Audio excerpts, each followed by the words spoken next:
Le Koweït a récemment apporté des changements majeurs à ses lois sur la résidence des expatriés, affectant des milliers d'étrangers résidant dans le pays.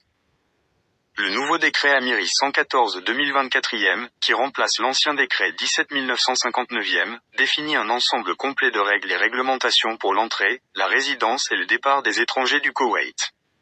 Le décret Amiri 114/2024 fournit des mises à jour complètes des réglementations en matière de résidence et vous trouverez ci-dessous un aperçu détaillé des changements liés aux conditions d'entrée, aux permis de séjour, aux règles relatives aux travailleurs domestiques et aux politiques d'expulsion. 1. Conditions d'entrée et de sortie. Le Koweït a revu ses politiques concernant l'entrée et la sortie des étrangers.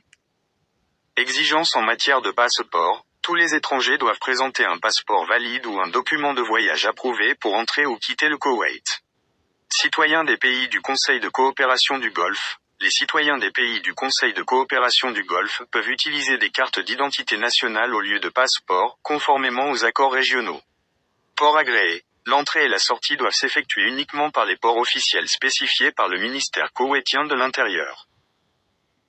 2. Titre de séjour et parrainage familial. On a beaucoup parlé du processus d'obtention et de maintien des permis de séjour. Demande de résidence. Les étrangers qui souhaitent résider au Koweït doivent demander un permis de séjour auprès du ministère de l'Intérieur.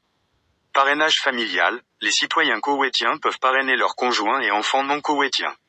Cependant, les femmes mariées à des non-koweïtiens sont confrontées à certaines restrictions en fonction de la nationalité de leur mari. Veuves et divorcées. Les veuves ou les divorcées non-koweïtiennes qui sont citoyens du Koweït peuvent demander la résidence si elles ont des enfants issus du mariage. Règles relatives au visa de visiteur. Les visiteurs doivent quitter le Koweït dans les 3 mois à moins d'obtenir un permis de séjour. 3. Règles pour les travailleurs domestiques. Les nouvelles politiques relatives aux travailleurs domestiques mettent l'accent sur la responsabilité de l'employeur et la nécessité de signaler en temps opportun.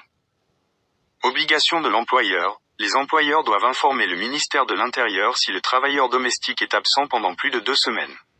Annulation de séjour. Le permis de séjour du travailleur domestique est automatiquement annulé s'il reste hors du Koweït pendant plus de 4 mois sans obtenir une autorisation préalable. 4. Option d'hébergement à long terme. Le décret introduit de nouvelles catégories de séjour prolongé.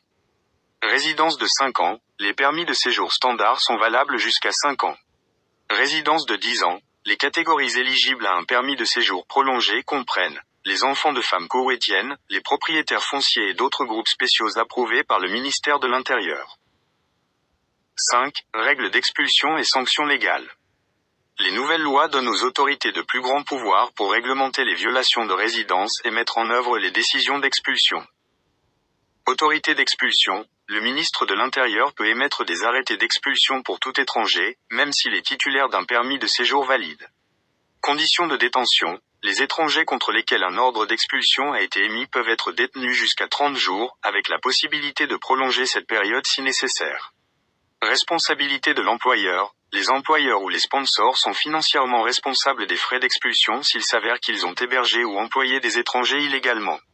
Sanctions en cas de violation. Le ministère public a le droit d'enquêter et de poursuivre les crimes liés aux violations de résidence, y compris la traite des êtres humains et les délits de résidence illégale. Exonération spéciale.